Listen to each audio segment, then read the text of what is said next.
میں ایک مثال دیتا ہوں آپ کو. میرے بچپن کے زمانے میں ہر طرف لوگ انگریزی لینگویج سے نفرت کرتے تھے. جو پڑھتا تھا انگریزی وہ سمجھا جاتا تھا کہ یہ ریوولٹ کر کے پڑھ رہا ہے, سوسائٹی سے ریوولٹ کر کے. اس وقت انگلش پڑھنے کے لیے آدمی کو سوسائٹی سے ریوولٹ کرنا پڑتا تھا, سوسائٹی سے بغاوت کرنی پڑتی تھی. کیوں؟ وہ انگریزوں کی زبان تھی. اور یہ ہمارے بچپن میں یہ مشہور تھا, لارڈ مکالے نے کہا تھا. لارڈ مکالے آپ جانتے ہیں کہ وہی ایک فاؤنڈر انڈیا میں مغلوں سے جو چلا رہا تھا سسٹم, اس میں پرشین لینگویج یہاں کی آفیشیل لینگویج تھی, پرشین لینگویج. پھر لارڈ مکالے کا ایک کمیشن بٹھایا گیا اور اس نے یہ تجویز کیا کہ انڈیا میں پرشین کو ہٹا کر کے انگلش لینگویج کو یہاں کی آفیشیل لینگویج بنایا جائے. اور پھر یہاں ایک پورا پھیلایا گیا انگلش لینگویج کے اسکول, انگلش اسکول کھول دیے گئے ہر جگہ. تو لارڈ مکالے نے کہا تھا تو ہمارے بچپن کے زمانے میں بہت چلتا تھا یہ, اس کا یہ کہ سو دیٹ, یعنی انگلش کیوں ہم انڈیا میں پھیلا رہے ہیں, so that a generation may arise which will be Indian in birth and English in thought. کہ ایک ایسی نسل پیدا ہو کہ جنم کے اعتبار سے تو انڈین ہو لیکن اپنے مائنڈ کے اعتبار سے وہ انگلش ہو. اس کا مطلب یہ تھا کہ انہوں نے جو انگریزی زبان یہاں چلائی تو سمجھتے تھے کہ اب نے ہمیشہ کے لیے انڈیا کو اپنے قبضے میں لے لیا, ہمارا آکوپیشن جو انڈیا کا ہے وہ اٹرنل ہو گیا. اسی لیے سب لوگ مخالف تھے, سب لوگ یہی دہراتے تھے اس زمانے میں لارڈ مکالے کا یہ قول, ہر طرف اسی کا چرچا ہوتا تھا.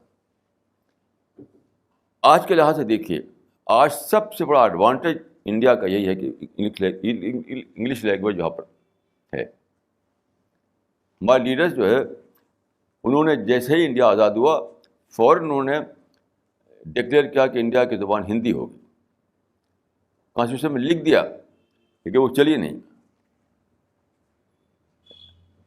یعنی fortunately their plan was failed. آج انڈیا جو اسٹینڈ کر رہا ہے انٹرنیشنل اس میں افیئرس میں صرف انگلش کی وجہ سے, اسی کی وجہ سے ہمارا بزنس ہے, اسی کی وجہ سے انڈسٹری ہے, اسی کی وجہ سے دنیا ہماری امپورٹنس ہے. ریسنٹلی مجھے یہ پتہ چلا کہ انگریزی کا جو ڈومینیشن ہے اس زمانے میں, تو وہ کنٹریز جو ٹریڈیشنلی اینٹی انگلش جن کا ماحول تھا, جیسے رشیا ہے, چائنا ہے, جاپان ہے, عرب کنٹریز ہیں, یہ لوگ انگلش کو ہیٹ کرتے تھے پہلے. آج سب کے سب دوڑ رہے ہیں انگلش کی طرف. اور مجھے پتہ چلا کہ وہ لوگ سب, ان کا فرسٹ چوائس ہوتا ہے انڈین ٹیچر, کیونکہ وہ یہ کہتے ہیں کہ سب سے بیسٹ ہے انگلش ٹیچر انڈیا کا. اس پر میں نے غور کیا کہ بات کیا ہے. بات دیکھیے یہ ہے کہ جو اہل زبان ہوتے ہیں جن کی مدر ٹنگ وہی ہوتی ہے, وہ کبھی بھی گرامر میں اچھے نہیں ہوتے. میری زبان اردو ہے, میں اردو کے گرامر نہیں جانتا. یہ ایک لا آف نیچر ہے کہ جو اہل زبان ہوگا, جس کی مدر ٹنگ ہوگی وہ زبان, وہ گرامر میں کبھی بھی اچھا نہیں ہوگا. تو ان لوگوں کا کہنا یہ ہے کہ ہمارے بچوں کو صحیح گرامر صرف انڈین پڑھا پاتے ہیں. برٹشرس جو ہے اچھی گرامر نہیں پڑھا پاتے, وہ امریکن اچھی گرامر نہیں پڑھا پاتے. وہ اس لیے لوگ دوڑ رہے ہیں انڈین ٹیچر کی طرف. آپ ذرا غور کیجیے کہ کتنا بڑا کھل گیا ہے اسکوپ انڈیا کے لیے, اس انگریزی کی وجہ سے جس کو لوگ سمجھتے تھے کہ بہت ہی ایول ہے کوئی. ایول جو ہے وہ کیا بن گیا, آج گڈ بن گیا. اس وقت یعنی جو چیز اس وقت ایکچوئل, یعنی اس وقت یہ چیز یعنی پوٹینشیل گڈ تھی, آج وہ ایکچوئل گڈ بن گئی. یہ سب لوگ جانتے ہیں کہ انگلش کی وجہ سے انڈیا کو بہت فائدہ ہو رہا ہے. کمپیوٹر انڈسٹری، یہ رشیا کا جو پریزیڈنٹ ہے وہ آیا تھا بنگلور میں، اس میں اسپیچ دی، تو اس نے کہا کہ ہمارے پاس انجینئرنگ ہے پر یہاں پر انگلش لینگویج نہیں ہے، ہمیں انگلش لینگویج دیجیے. تو جاپان، چائنا، رشیا، عرب کنٹریز، ہر جگہ یعنی انڈیا کے انگلش ٹیچرس کی مانگ ہے، کہ وہ سمجھتے ہیں کہ جتنا اچھا پڑھائے گا انگلش انڈیا کا آدمی، اتنا امریکن اور برٹشرز بھی نہیں پڑھ سکتے، کیونکہ وہ چاہتے ہیں کہ اچھی گرامر آئے میرے بچوں کو، تو اچھی گرامر انڈیا والے پڑھا پاتے ہیں. اب کتنا بڑا آپ سوچیں کہ ایک کھل گیا ہے ہمارے لیے اس کو. اب کتنی بڑی مثال ہے یہ کہ جو چیز اس وقت یعنی جو میں نے کہا کہ جو ڈائیکاٹمی، صحیح ڈائیکاٹمی جو ہے ایکچوئل گڈ اور پوٹینشیل گڈ کی ہے، اس ایگزامپل میں آپ دیکھ سکتے ہیں.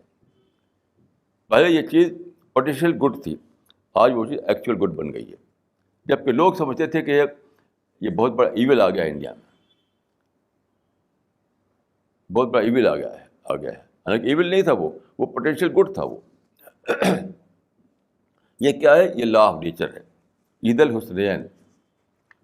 یعنی قرآن نے اس کو ڈسپل کیا، اس کو غلط بتایا کہ تمہاری یہ ڈائیکاٹمی غلط ہے.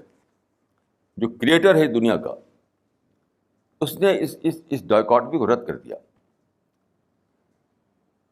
کیونکہ دنیا میں گڈ اور بیڈ کی ڈائیکاٹمی نہیں ہے، ایکچوئل گڈ اور پوٹینشیل گڈ کی ڈائیکاٹمی ہے. میں سمجھتا ہوں کہ قرآن نے صرف یہی ایک بات بتائی ہوتی تب بھی کافی تھی کہ آپ قرآن کو خدا ورڈ آف گاڈ سمجھیں.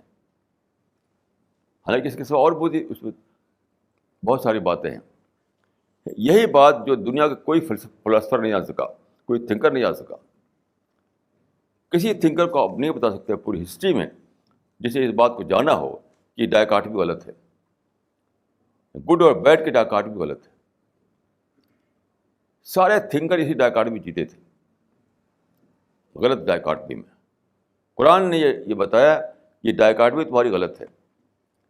یہ صحیح ڈائیکاٹمی یہ ہے کہ تم جس دو سچویشن کے بیچ میں تم جی رہے ہو وہ ہے یا تو ایکچوئل گڈ یا پوٹینشیل گڈ.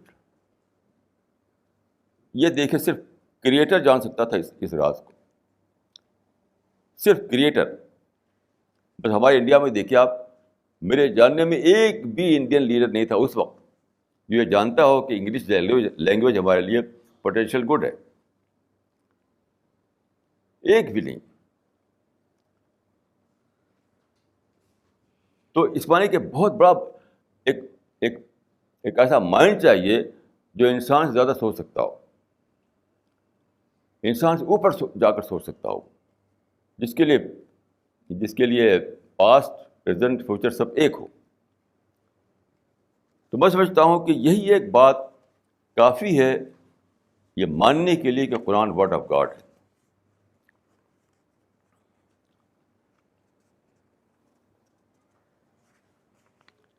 انڈیا کو آج انٹرنیشنل جو اسٹیٹس مل گیا ہے اس کا ایک ہی وہ ہے انگلش لینگویج. یہ کتنی بڑی آئی اوپنر ہے یہ چیز. تو خدا نے عجیب اس دنیا کو اس طرح بنایا ہے کہ ہر ڈس ایڈوانٹیج میں ایک ایڈوانٹیج ہے، ہر مائنس پوائنٹ پہ ایک پلس پوائنٹ ہے، ہر نہیں میں ایک ہے.